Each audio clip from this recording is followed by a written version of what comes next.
السلام عليكم ورحمة الله وبركاته. بسم الله الرحمن الرحيم. الحمد لله رب العالمين والصلاة والسلام على سيدنا محمد وآله وصحبه أجمعين. أما بعد. പ്രിയമുള്ളവരെ, സക്കാത്തുമായി ബന്ധപ്പെടുത്തി കൊടുക്കേണ്ട ഇനങ്ങളും അതേപോലെ അതിലെ വ്യവസ്ഥകളും ഒക്കെ നമ്മൾ പറഞ്ഞു. അർഹരായ ആളുകൾ 8 വിഭാഗമാണെന്നും ഇന്നലെ നാം സൂചിപ്പിച്ചു. സക്കാത്ത് കൊടുത്തു വീട്ടുമ്പോൾ ആ കടമ നിർവഹിക്കപ്പെടണമെങ്കിൽ 2 കാര്യങ്ങൾ പ്രത്യേകം ശ്രദ്ധിക്കണമെന്ന് ബഹുമാനപ്പെട്ട കർമ്മശാസ്ത്ര പണ്ഡിതന്മാർ വിശദീകരിച്ചിട്ടുണ്ട്. അതിൽ ഒന്നാമത്തത് നിയ്യത്ത് ചെയ്യലാണ്. നിയ്യത്ത് എന്നത് മനസ്സിൽ ആണ് നിർബന്ധം. നാവുകൊണ്ട് പറയണം എന്നില്ല. നാവുകൊണ്ട് പറഞ്ഞു മനസ്സിലില്ലാതെയാണെങ്കിൽ ശരിയാവില്ല. മനസ്സിലുള്ളതിനോടൊപ്പം നാവ് കൊണ്ടുകൂടി പറഞ്ഞാൽ ഉഷാറാവുകയും ചെയ്തു എന്നാണ് അതിന്റെ വ്യവസ്ഥിതി. ഇത് എന്റെ സക്കാത്താണ് എന്നോ അല്ലെങ്കിൽ നിർബന്ധമായ ദാനമാണ് എന്നോ ഒക്കെ നിയ്യത്ത് ചെയ്യാവുന്നതാണ്. ഇത് എന്റെ ധനത്തിൽ നിന്നുള്ള നിർബന്ധമാണ് എന്ന് മാത്രം കരുതിയാൽ പോരാ. കാരണം നേർച്ചയാക്കിയതും അതേപോലെ പ്രായശ്ചിത്തമായി നൽകുന്നതുമൊക്കെ ധനത്തിൽ നിന്ന് നിർബന്ധമായി വരുന്നത് തന്നെയാണ്. അപ്പൊ സക്കാത്താണെന്ന് കരുതാം. അപ്പൊ പിന്നെ നിർബന്ധം ഒന്നും കാണുന്നില്ല. കാരണം സക്കാത്ത് നിർബന്ധമാവുള്ളൂ. അതേസമയത്ത് ഇതെന്റെ മുതലിന്റെ സദക്കയാണെന്ന് കരുതുകയാണെങ്കിൽ നിർബന്ധമായ സദക്ക എന്നെന്താക്കണം, അവിടെ കരുതിയിരിക്കണം. ഏത് തരത്തിന്റെ ഏത് തരത്തിന്റെ സക്കാത്താണെന്ന് പ്രത്യേകം കരുതി കൊള്ളണം എന്നില്ല. ഉദാഹരണം, ഒരാൾക്ക് ഒരുപാട് സമ്പത്തിന്റെ സക്കാത്ത് കൊടുക്കാനുണ്ട്. അപ്പൊ ആ സക്കാത്ത് കൊടുക്കാനുള്ള അതൊക്കെ എന്ത് ചെയ്തു, അദ്ദേഹം ഇങ്ങനെ മാറ്റി വെച്ചിട്ട് ഇത് എന്റെ സക്കാത്തിൻ്റെതാണെന്ന് മൊത്തം കണക്കോ കൂട്ടി കറക്റ്റ് ആക്കിയതിന് ശേഷം ഇതെന്റെ സക്കാത്താണ് എന്ന് നിയ്യത്ത് ചെയ്തുകൊണ്ട് മാറ്റി വെച്ചാൽ ഈ കൊടുക്കുന്നതിന്റെ ഷോപ്പിൻ്റെതാണ്, ഈ കൊടുക്കുന്നത് എന്റെ പറമ്പിൻ്റെതാണ് എന്ന് എന്ത് ചെയ്യേണ്ടതില്ല. പ്രത്യേകം ഓരോന്നിൻ്റെത് പ്രത്യേകമായി നിയ്യത്ത് ചെയ്യണമെന്നില്ല എന്നാണ് ബഹുമാനപ്പെട്ട പണ്ഡിതന്മാർ രേഖപ്പെടുത്തിയത്. ഇനി ഒരാൾ ഒരു നിയ്യത്ത് പ്രത്യേകമായി നിർണയിച്ചു, ഇത് എന്റെ ഷോപ്പിന്റെ സക്കാത്താണ്. ഉദാഹരണം നോക്കുമ്പോൾ ആ സമയമാകുമ്പോഴേക്ക് ആ ഷോപ്പ് നശിച്ചു പോയിരുന്നു എന്നറിഞ്ഞാൽ പോലും ഇനി അത് മറ്റൊന്നിന്റെ സക്കാത്താക്കി മാറ്റാം. ആ ഷോപ്പ് നശിച്ചോ, എന്നാ പിന്നെ അത് പറമ്പിന്റെ സക്കാത്തായിക്കോട്ടെ എന്നെന്താക്കാൻ പറ്റൂല, വെക്കാൻ പറ്റൂല. അതേസമയത്ത് ഇത് നശിച്ചിട്ടുണ്ടെങ്കിൽ മറ്റേതിൻ്റെതാണെന്ന് നിയ്യത്തിൽ വ്യവസ്ഥ ചെയ്തിരുന്നുവെങ്കിൽ അങ്ങനെ ചെയ്യാവുന്നതാണെന്നും പണ്ഡിതന്മാർ പറഞ്ഞിട്ടുണ്ട്. അവകാശികൾക്ക് സക്കാത്ത് നൽകിയത് കൊണ്ട് മാത്രം സക്കാത്താവില്ല നിയ്യത്തില്ലാതെ. അവകാശികൾക്ക് വിതരണം നടക്കുന്നതിന് മുമ്പ് എന്ത് ചെയ്തിരിക്കണം, നിയ്യത്ത് ചെയ്തിരിക്കണം. ആ ചെയ്യുന്ന നിയ്യത്ത് അവകാശികൾക്ക് നൽകുമ്പോൾ തന്നെ ആവണമെന്നില്ല. മറിച്ച് ധനത്തിൽ നിന്ന് സക്കാത്ത് മാറ്റി വെക്കുന്ന സമയത്ത് നിയ്യത്ത് ചെയ്യാം. ഉദാഹരണം, ഒരാൾ തന്റെ മൊത്തം സമ്പത്ത് കണക്ക് കൂട്ടി ഇത്രയാണ് ഇതിന് സക്കാത്ത് കൊടുക്കേണ്ടതെന്ന് തീരുമാനാക്കി. അങ്ങനെ കാൽക്കുലേറ്റ് ചെയ്ത് തീരുമാനമാക്കിയതിനു ശേഷം ആ സക്കാത്തിന്റെ ഫണ്ട് അയാൾ മാറ്റിവെച്ചു. ഇതെന്റെ സക്കാത്താണ് എന്ന് നിയ്യത്ത് ചെയ്തുകൊണ്ട് മാറ്റിവെച്ചാൽ ഇനി അവകാശികൾക്ക് അതിൽ നിന്ന് അങ്ങനെ എടുത്തു കൊടുക്കുന്ന സമയത്തൊന്നും എന്ത് ചെയ്തുകൊള്ളണമെന്നില്ല, ഇദ്ദേഹം നിയ്യത്ത് പ്രത്യേകം ചെയ്തു കൊള്ളണമെന്നില്ല. അതാണ് നിയ്യത്ത് എപ്പോൾ ചെയ്താലും മതി. ധനത്തിൽ നിന്ന് സക്കാത്ത് മാറ്റിവെക്കുന്ന സമയത്ത് നിയ്യത്ത് ചെയ്യാം. അല്ലെങ്കിൽ ഇനി പ്രത്യേകമായിട്ട് ഒരാളെ ഈ സക്കാത്ത് കൊടുക്കാൻ വേണ്ടി അവൻ ചുമതലപ്പെടുത്തും, വക്കീലിനെ ഏൽപ്പിക്കാന്ന് പറയും. അങ്ങനെ വക്കീലിനെ ഏൽപ്പിക്കുന്ന സമയത്ത് നിയ്യത്ത് ചെയ്തു എന്നാലും മതി. ഇനി അപ്പോഴും ചെയ്തില്ല, മാറ്റി വെക്കുന്ന സമയത്ത് നിയ്യത്ത് ചെയ്തില്ല. പക്ഷെ സക്കാത്ത് വിതരണത്തിന് മുമ്പ് നിയ്യത്ത് ചെയ്തു. സക്കാത്തിനുള്ള മുതൽ മാറ്റി വെക്കുന്ന സമയത്ത് നിയ്യത്ത് ചെയ്തില്ല, പക്ഷേ സക്കാത്ത് വിതരണം ചെയ്യുന്നതിന് മുമ്പ് നിയ്യത്ത് ചെയ്തു. എന്നാലും അത് മതിയാവുന്നതാണ്. അതുപോലെ തന്നെ വക്കീലിനെ ചുമതലപ്പെടുത്തി ഇത് നിങ്ങൾ കൊടുക്കണം എന്ന് പറഞ്ഞു. ആ കൊടുക്കണം എന്ന് പറഞ്ഞ് വക്കീലിന് ചുമതലപ്പെടുത്തിയതിനു ശേഷം വക്കീൽ അത് വിതരണം ചെയ്യുന്നതിന് മുമ്പ് ഇവൻ നിയ്യത്ത് ചെയ്താലും മതിയാവുന്നതാണ്. പക്ഷെ വക്കീലിനെ ഏൽപ്പിക്കുന്ന സമയത്ത് ഇദ്ദേഹം നിയ്യത്ത് ചെയ്താലും വക്കീല് കൂടി നിയ്യത്ത് ചെയ്യുന്നത് നല്ലതാണെന്ന് ബഹുമാനപ്പെട്ട ഫുഖഹ രേഖപ്പെടുത്തിയിട്ടുണ്ട്. ഇങ്ങനൊരു ഒരു എളുപ്പം അല്ലാഹു തആല നൽകുന്നത് ഓരോരുത്തർക്കും കൊടുക്കുന്ന സമയത്ത് നിയ്യത്ത് ചെയ്യുക എന്നുള്ളത് പ്രയാസമാണല്ലോ. അതുകൊണ്ടാണെന്ന് ബഹുമാനപ്പെട്ട മഖ്ദൂം തങ്ങൾ തന്നെ ഫത്വൽ മുഈനിലടക്കം വിശദീകരിച്ചിട്ടുണ്ട്. അപ്പൊ നാം നോക്കുക, ഒരാളോട് നമ്മൾ പറയാണ്, എനിക്ക് മറ്റേ ആളിൽ നിന്ന് കുറച്ച് പൈസ കിട്ടാനുണ്ട്, ആ കടം നീ വാങ്ങിക്കോ, അത് നിനക്ക് എന്റെ സക്കാത്താണ് എന്ന് പറഞ്ഞാൽ പറ്റുമോ? അതുകൊണ്ട് പറ്റൂല.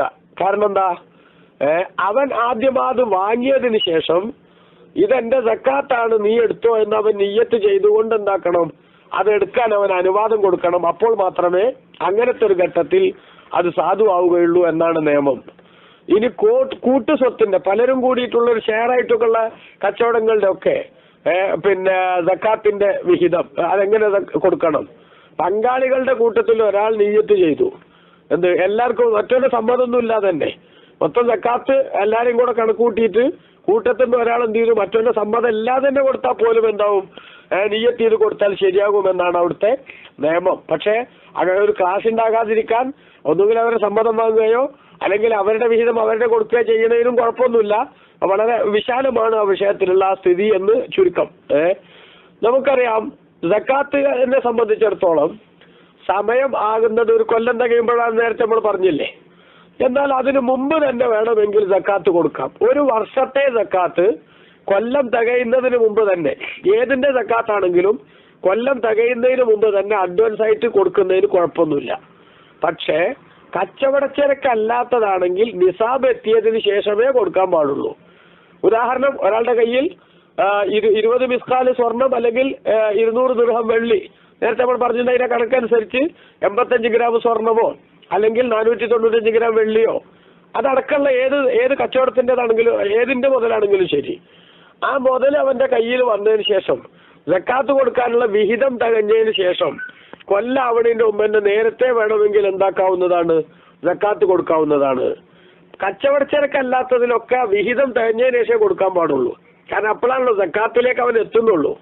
അതേസമയത്ത് കച്ചവടച്ചരക്കിൽ തുടക്കത്തിൽ എന്തുണ്ടാവണം എന്നില്ല, നിസാബ് ഉണ്ടാവണം എന്നില്ല, ഒടുക്കത്തിൽ ഉണ്ടായ മദീന നേരത്തെ നമ്മൾ പറഞ്ഞിട്ടുണ്ടല്ലോ. ആ പറഞ്ഞതനുസരിച്ച് കച്ചവടത്തിന്റെ സക്കാത്തിൽ നിസാബ് തികയുന്നതിന് മുമ്പ് തന്നെ കൊടുക്കുന്നതിന് കുഴപ്പമില്ല. ഉദാഹരണം, കച്ചവടം തുടങ്ങി മുഹറത്തിൽ, അടുത്ത മുഹറത്തിലാണ് എന്താവുക, സക്കാത്ത് കൊടുക്കേണ്ട സമയമാവുക. എന്നാൽ ഈ മുഹറം മുതൽ തന്നെ അങ്ങോട്ട് എന്ത് ചെയ്തു, അദ്ദേഹം ഇടയ്ക്കിടക്ക് അർഹരായ ആളുകൾ ഇങ്ങനെ വന്നപ്പോൾ ഇതെന്റെ അഡ്വാൻസ് ആയ സക്കാത്താണ് ഈ കച്ചവടത്തിന്റെ എന്ന് നിയ്യത്ത് ചെയ്തുകൊണ്ട് ആ ആളുകൾക്ക് അങ്ങനെ കൊടുത്തുകൊണ്ടിരുന്നു. കുഴപ്പമൊന്നുമില്ല, അങ്ങനെ കൊടുക്കാവുന്നതാണ്. പക്ഷെ കൊല്ലം തികയുന്ന സമയത്ത് ഇവൻ ഈ കൊടുത്ത സംഖ്യയും അതേപോലെ ഇപ്പോഴുള്ള മൊത്തം കാൽക്കുലേറ്റ് ചെയ്തപ്പോൾ ആ സംഖ്യയുടെ വിഹിതവും നോക്കിയിട്ട് നേരത്തെ കൊടുത്തത് കൊണ്ട് സക്കാത്ത് പൂർണ്ണമായിട്ടില്ലെങ്കിൽ ബാക്കി കൂടി കൊടുക്കണമെന്നാണ് അവിടെ മനസ്സിലാക്കേണ്ട കാര്യമെന്ന് പ്രത്യേകം ശ്രദ്ധിക്കണം. ഇനി നമുക്ക് ഫിത്ർ സക്കാത്ത്, അത് റമദാനിന്റെ ആദ്യം മുതൽ തന്നെ കൊടുക്കാം. ഫിത്ർ സക്കാത്ത് റമദാനിന്റെ 1-ാം തീയതി മുതൽ തന്നെ എന്താക്കാവുന്നതാണ്, കൊടുക്കാവുന്നതാണ്. ഇതിന് കുഴപ്പമൊന്നുമില്ല. പക്ഷേ പെരുന്നാളിന്റെ അന്നത്തേക്കാൾ എന്താകാൻ പാടില്ല, താമസിപ്പിക്കാൻ പാടില്ല എന്ന് നമ്മൾ നേരത്തെ പറഞ്ഞു. പക്ഷെ നേരത്തെ കൊടുക്കുമ്പോൾ അവിടെ ഉള്ളൊരു പ്രശ്നം എന്താ വെച്ചാൽ, റമദാൻ 1-ന് തന്നെ ഒരാൾ ഫിത്ർ സക്കാത്ത് കൊടുത്തു. ഈ ശവ്വാൽ 1-ന്റെ അന്ന് അഥവാ റമദാന്റെ അവസാന സമയവും അതേപോലെ തന്നെ ശവ്വാൽ ആരംഭിക്കുകയും ചെയ്യുന്ന ആ ഫിത്ർ സക്കാത്ത് നിർബന്ധமான സമയം ഉണ്ടല്ലോ, ആ സമയത്ത് കൊടുത്തയാള് കൊടുക്കാനും വാങ്ങിയയാള് വാങ്ങാനും അർഹനായി നിലനിൽക്കുന്നുണ്ടെങ്കിൽ മാത്രമേ അതുകൊണ്ട് സക്കാത്ത് വീടുകയുള്ളൂ എന്ന് മനസ്സിലാക്കണം. ഉദാഹരണമായി, ഒരാൾ റമദാൻ 1-ന് തന്നെ ഒരാൾക്ക് തന്റെ ഫിത്ർ സക്കാത്ത് കൊടുത്തു. ആ റമദാൻ ഒരു 10-നോ 15-നോ അല്ലെങ്കിൽ റമദാൻ 29-ന് തന്നെ എന്ത് ചെയ്തു, അദ്ദേഹം വലിയ ധനികനായി മാറി. ഒരാളിപ്പോ ധനവാനാകാൻ അത്ര തോന്നെ സമയമൊന്നും ആവശ്യമില്ലല്ലോ. അപ്പൊ ധനികനായി അവൻ മാറിയാൽ ഈ ഫിത്ർ സക്കാത്ത് കൊടുക്കൽ ശരിക്കും നിർബന്ധമായ സമയം റമദാനിന്റെ ലാസ്റ്റ് മൂവ്മെന്റും ശവ്വാലിന്റെ ആദ്യ സമയവും ഒരുമിക്കുമ്പോഴല്ലേ. അതിനു മുമ്പ് ഇയാൾ സക്കാത്ത് വാങ്ങാൻ അർഹതയുള്ളവരുടെ കൂട്ടത്തിൽപ്പെട്ടവനല്ല എന്ന് തിരിഞ്ഞ സ്ഥിതിക്ക് അദ്ദേഹത്തിന് വേണ്ടി എന്തു ചെയ്യേണ്ടതുണ്ട്, വീണ്ടും സക്കാത്ത് കൊടുക്കേണ്ടതുണ്ട്. അതായത് നേരത്തെ സക്കാത്ത് നമ്മൾ കൊടുത്തു, ആ കൊടുത്ത സക്കാത്ത് ശരിയായിട്ടില്ലായിരുന്നു എന്നിപ്പോ മനസ്സിലായി എന്നർത്ഥം. അപ്പൊ അതുകൊണ്ട് നേരത്തെ കൊടുക്കുന്ന ആളുകള് അങ്ങനെ കൊടുത്താൽ സക്കാത്ത് നിർബന്ധമാകുന്ന കറക്റ്റ് ടൈമിൽ ഇയാള് സക്കാത്ത് വാങ്ങാൻ അർഹനാണെന്ന ആ ഒരു ഉറപ്പ് കൂടി വരുത്തേണ്ടതുണ്ട് എന്നതാണ് ആ വിഷയത്തിലെ കാര്യമെന്ന് നമ്മൾ മനസ്സിലാക്കണം. അപ്പൊ സക്കാത്ത് കൊടുക്കാൻ സക്കാത്ത് കൊടുക്കുന്ന സമയത്തോ അല്ലെങ്കിൽ മുതലിൽ നിന്ന് സക്കാത്തിന്റെ വിഹിതം മാറ്റിവെക്കുന്ന സമയത്തോ നിയ്യത്ത് ചെയ്യുക എന്നത് ഏറ്റവും പ്രധാനപ്പെട്ട കാര്യമാണ്. ഒരാളെ വക്കാലത്താക്കിയിട്ടാണ് സക്കാത്ത് കൊടുക്കാൻ വേണ്ടി മറ്റൊരാൾ ഏൽപ്പിക്കുകയാണെങ്കിൽ ഇവൻ നിയ്യത്ത് ചെയ്ത് ഏൽപ്പിക്കുകയോ അല്ലെങ്കിൽ നിയ്യത്ത് ചെയ്യാനും കൂടെ അദ്ദേഹത്തെ ഏൽപ്പിക്കുകയോ ചെയ്യാവുന്നതാണ്. അങ്ങനെ നിയ്യത്ത് ചെയ്യാൻ കൂടെ അദ്ദേഹത്തെ ഏൽപ്പിച്ചാൽ വക്കീൽ എന്തായാലും നിയ്യത്ത് ചെയ്തുകൊണ്ടേ അവകാശികൾക്ക് സക്കാത്ത് കൊടുക്കാൻ പാടുള്ളൂ എന്നത് കൂടി ശ്രദ്ധിക്കണം. ഇതാണ് സക്കാത്ത് കൊടുത്തു വീട്ടുമ്പോഴുള്ള ഒന്നാമത്തെ നിബന്ധന. അപ്പൊ ഈ നിയ്യത്ത് ചെയ്യാതെ സക്കാത്ത് കൊടുത്താൽ സക്കാത്ത് വീടൂല.